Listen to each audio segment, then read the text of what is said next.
Today we have a 2026 Chevy Silverado EV Trail Boss. For 2026, Chevy added a Trail Boss trim to their fully electric, full-size truck. It starts at around $86,000 and goes up to 97 grand. With the Trail Boss package, we get more aggressive approach angle, recovery hooks, beefy 35-inch all-terrain tires, 2-inch suspension lift with retuned setup, and more aggressively configured 4-wheel steering system. This thing is absolutely gigantic and not the easiest vehicle to drive around, but that 4-wheel steering system helps, and it's not as hard as you may think. We have 2 powertrain options in the Trail Boss, extended range and max range. What we have here today is the max range, so we have 2 electric motors, 1 on each axle, making a total of 725 horsepower.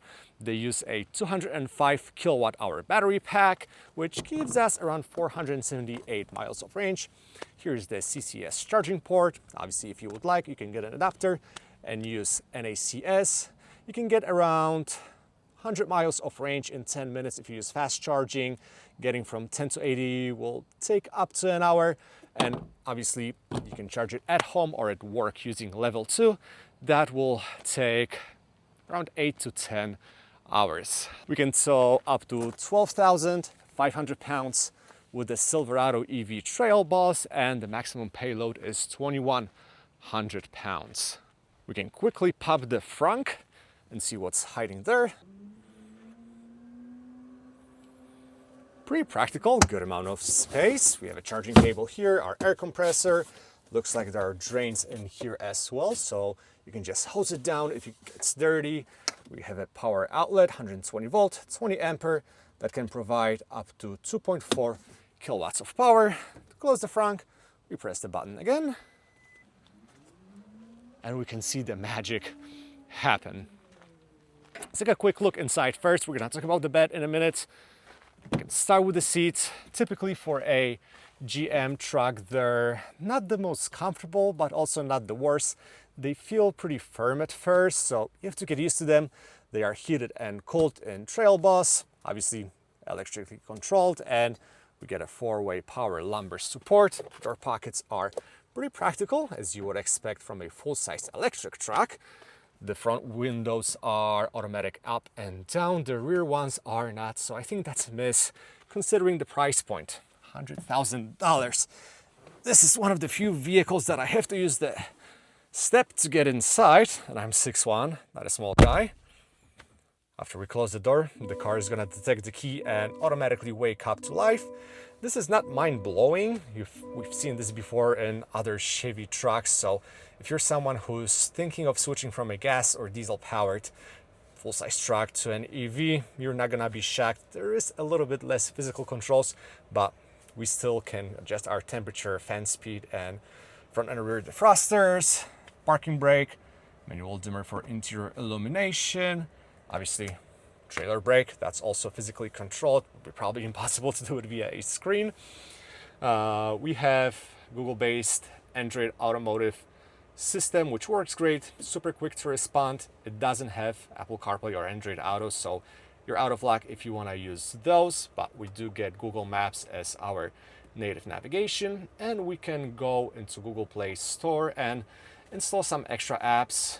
For example, Waze, if you like that as your navigation system, Apple Music, Spotify, so you don't really need to have your phone. I still understand why some people want to use their smartphone dedicated apps, but it's not a deal breaker. Right in front of us, we have a customizable gauge cluster. We can change the design of the gauges, display a full screen map, but that only works with Google Maps. Have a driver assistance view and clean view, which only shows your energy consumption and your current speed. Lots of storage across the cabin, as you would expect from a full-size truck. Pockets here on each side of the center console, wireless charger, 2 USB-C ports, 12-volt socket, huge cup holders, which will fit your Stanley. Lots of space under the armrest with additional USB Type-C port. And we have a glove box with some extra storage above it. Digital mirror, that can be helpful. Driving this behemoth are our sunshades, pretty big and they slide. Alrighty, let's take a look at the back seat, see what it's like to be in there. Door opens pretty wide, basically at a 90-degree angle, so that's cool. I can show you the party trick here. If you lift this up and fold the backrest, you can do the same with those seats. You can get rid of the rear window and basically extend your bed if you want to carry super long items like a couch or, I don't know, massive fridge. It takes a while to disassemble everything, so I'm not gonna do it now, but I'll refer you to my review of a GMC Sierra EV where I did that. Take a look if you're interested in how it works. Step inside, just like in case of the mentioned Sierra EV or Hummer EV, lots of legroom and headroom. You can easily fit 3 NBA players in here and they will not be complaining. Outer seats are heated. We get climate vents, additional USB-C ports, household power outlet. When it comes to quality, the materials are a little bit worse in the back, and that's one problem that I have with the Silverado EV. Considering its price point, there's a lot of unpleasant hard touch materials. Wish that wasn't the case here. I know it's a truck, it has to be utilitarian, easy to clean, and very resistant to many things, but there are ways to make good cabin of a truck. Here's a small armrest, and we can take a quick look at that dashboard design. Also, massive panoramic sunroof, which does not open, neither does it have a shade. We can open the gate in multiple ways. And start with this if you want to just carry longer items, or we can completely drop it and configure it the way we need to. If we do this, we're gonna have an extra step. Let's open up this cargo cover, see what's in there. We have a total of 4 120 volt power outlets, and there's also a 240 if you want to plug in your tools or anything that requires 240 volts. Quality of the bed lining seems pretty good, and this thing is a true boss. I mean, it is a trail boss at the end of the day. All right, let's close the bed.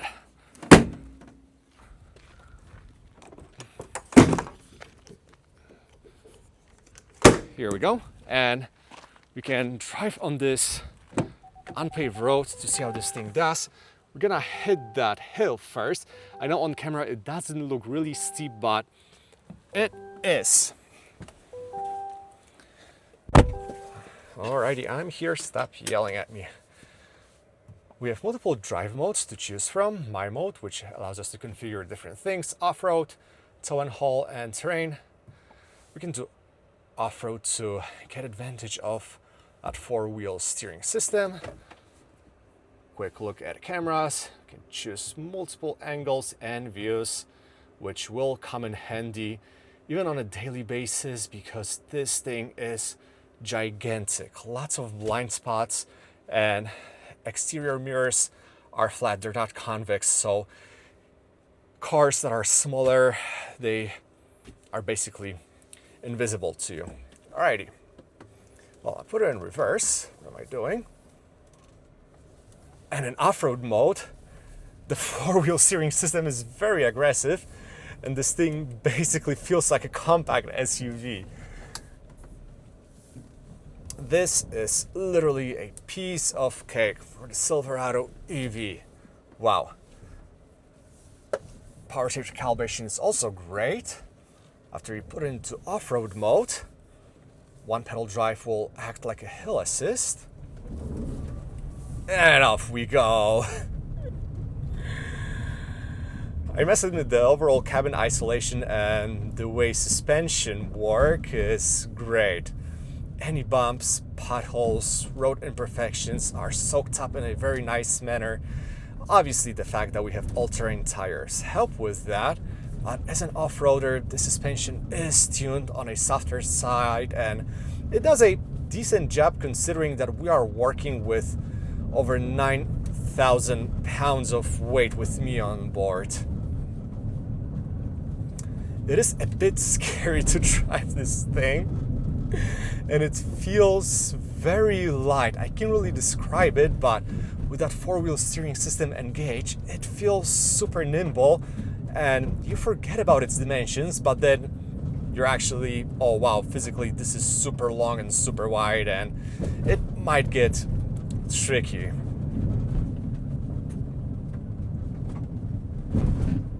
This is literally nothing.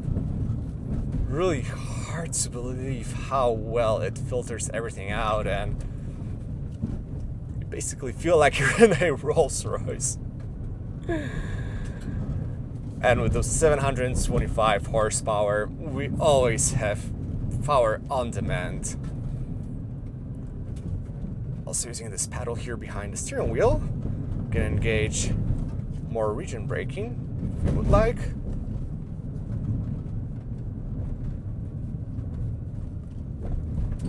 Alright. Let's pop a UE here.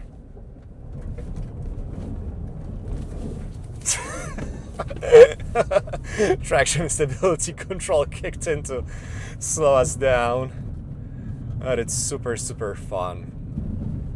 We also have a crab walk mode, which is known from the Hummer EV or the Sierra EV. Chevy called it something different here, Sidewinder. It's more of a party trick. It's one of those things that GM did because it's an EV and doesn't really have a character, and it's hard to differentiate it from other trucks.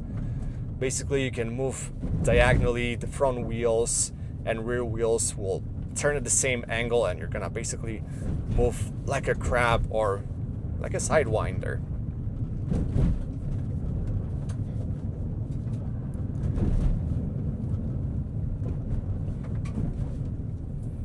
I will say that the interior may not be of the best quality, but everything is very well put together.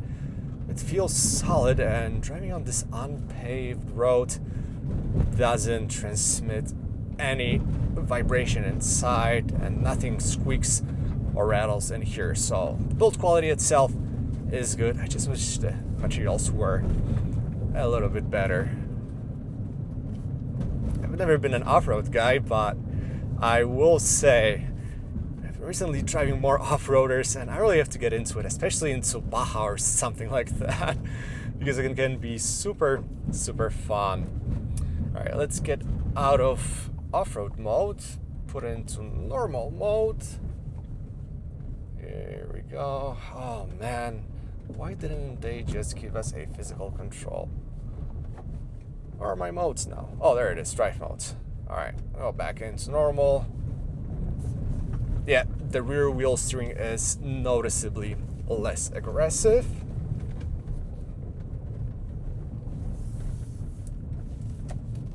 Can hit the road and see how this trail bus does on pavement.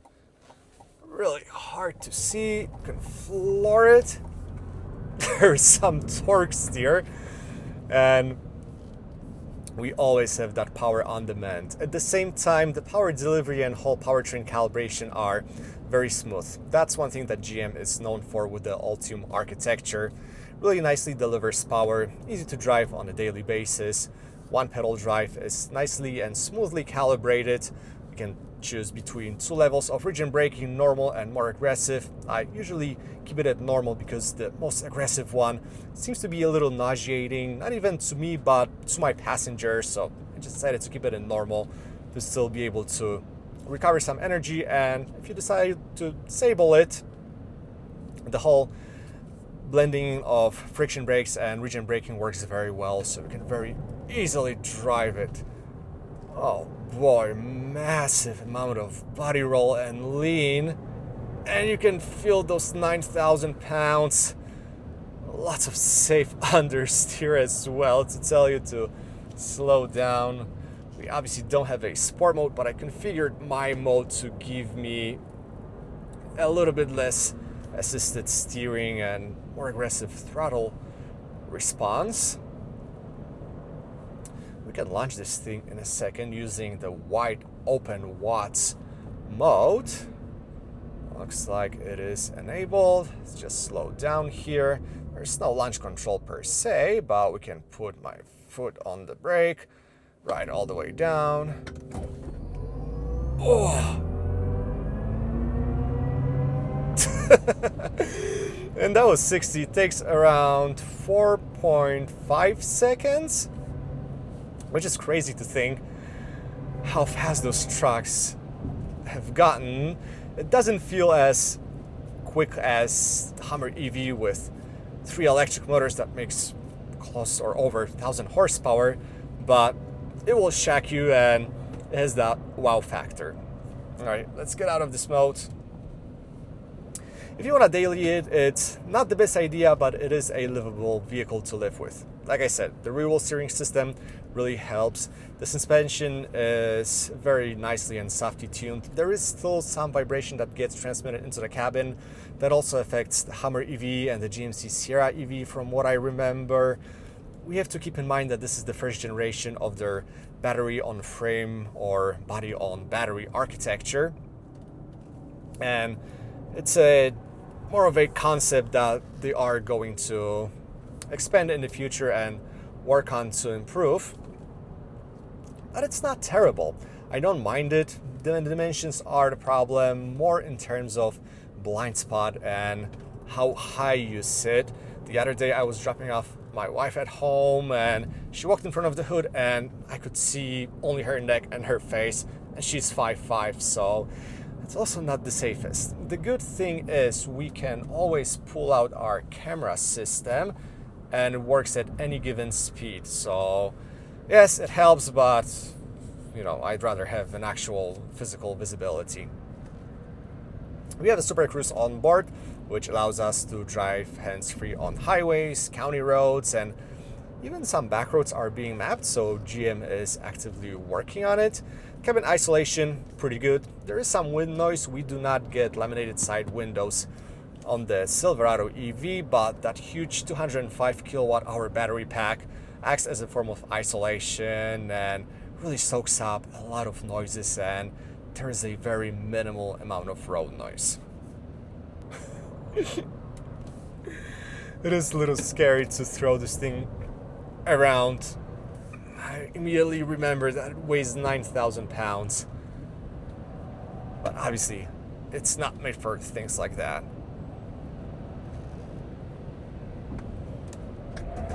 Oh. ABS active and the brakes are struggling. We also do not get plenty of mechanical grip from those Wranglers all-terrain tires that we have on board. Well, lots of passing power. The all-wheel drive system seems to be rear bias, and in conjunction with rear wheel steering we get a little bit of rotation, but it's obviously nothing crazy.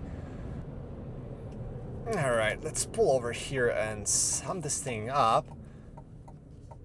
It's obviously a truck that isn't for everyone, and my true issue with it is it's a first generation product. It is very expensive, and with how rapidly the EV technology is changing, it will become more obsolete and disposable compared to its gas or diesel powered counterparts.